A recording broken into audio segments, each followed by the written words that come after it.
ঈদে পাটুরিয়া, দৌলতদিয়া ও আরিচা কাজিরহাট রুটে যাত্রী ও যানবাহনের চাপ কিছুটা বাড়লেও এবার নেই কোনো ভোগান্তি।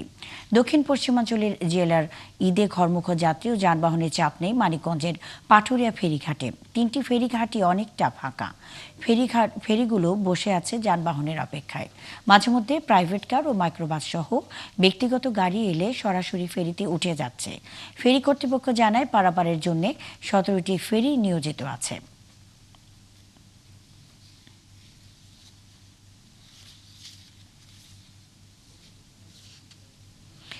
দেশের দক্ষিণ পশ্চিমাঞ্চলের জেলার ঈদের যাত্রার খবর জানাতে পাটুরিয়া ফেরিঘাট থেকে যুক্ত হচ্ছেন সহকর্মী মনিরুল ইসলাম মিহির। মিহির, শেষ মুহূর্তে ঘাটের পরিস্থিতি কেমন দেখছেন জানাবেন।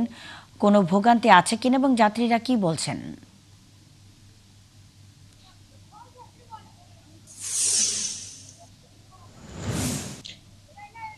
না, মুন্নি, শেষ মুহূর্তের কথা যদি বলি, একেবারেই ঘাট ফাঁকা। অর্থাৎ আমরা গতকাল বিকেল পর্যন্ত যানবাহনের একটা উপচে পড়া ভিড় ছিল, যাত্রীদের একটা ভিড় ছিল। তারপর থেকে আস্তে আস্তে যাত্রী সংখ্যা, যানবাহনের সংখ্যা কমতে থাকে। আর রাতের দিকেও আমরা দেখেছি যে যানবাহন খুব একটা আসেনি। ভোরবেলা থেকে একেবারেই যানবাহন শূন্য ওই ফেরিঘাট এলাকা। আমরা পাটুরিয়ার 3 নম্বর ঘাটে আছি।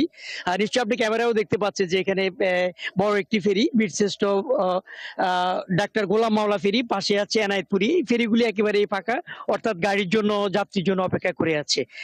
মাঝে মধ্যে আমরা দেখছি দুই একটি ব্যক্তিগত যেসব যানবাহনগুলি আসছে, প্রাইভেট কার, মাইক্রোবাস অথবা পণ্য বোঝাই ট্রাক, সেগুলি উঠে যাচ্ছে এবং দুই একজন যাত্রী মাঝে মধ্যে আসছেন, তারা উঠছেন। অর্থাৎ ফেরিগুলি কিন্তু এখন নির্দিষ্ট সময়ও ছাড়ছে না।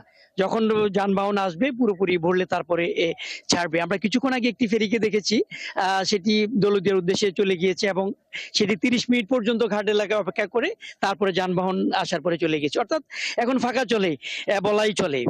বেশিরভাগ যাত্রী যারা ছিলেন তারা গতকালই চলে গিয়েছেন এবং এখানে বিআরডব্লিউটিসি কর্তৃপক্ষের সাথে আমরা কথা বলছিলাম। তারা আমাদেরকে বলছেন যে তাদের এখানে 17টি ফেরি আছে এবং ঈদ উপলক্ষে 17টি ফেরি দিয়ে তারা যানবাহন পারাপার করছিলেন এবং গতকাল পর্যন্ত খুব একটা দুর্ভোগ ছিল না, মানুষজন পার হয়ে গিয়েছে। পাশে যে লঞ্চ ঘাটটি আছে সেখানেও একই অবস্থা। লঞ্চ ঘাটেও আমরা দেখেছি যে ক্ষণে ক্ষণে কিছু যাত্রী আসেন, তারা লঞ্চে উঠে যান এবং দেরি করে করে লঞ্চ গুলি ছাড়তে হচ্ছে। অর্থাৎ যাত্রীকে সেই চাপ নেই। আপনি জানেন যে আজ বাদে কাল ঈদ এবং মানুষজন এরই মধ্যে নাইট টানে দক্ষিণ পশ্চিমাঞ্চলের দেশের যে দক্ষিণ পশ্চিমাঞ্চল জেলাগুলি আছে এই নরুট দিয়ে তারা পার হয়ে গিয়েছেন। অর্থাৎ অনেকটাই স্বস্তি বলা চলে আর কি। আমরা অন্য বছরগুলিতে দেখেছিলাম যে ঠিক ঈদের আগের দিন ঘাট এলাকায় প্রচন্ড ঝড় থাকে, কিন্তু আজকে অনেকটা খুব ভালো অবস্থায় আছে। মানে অর্থাৎ স্বস্তির একটা ঈদ বলা চলে। মুন্নি, মনিরুল ইসলাম মিহির, অসংখ্য ধন্যবাদ। সঙ্গেই থাকবেন। ঈদ যাত্রায় পাটুরিয়া ফেরিঘাটের খবরাখবর নিয়ে মনিরুল ইসলাম মিহির যুক্ত ছিলেন।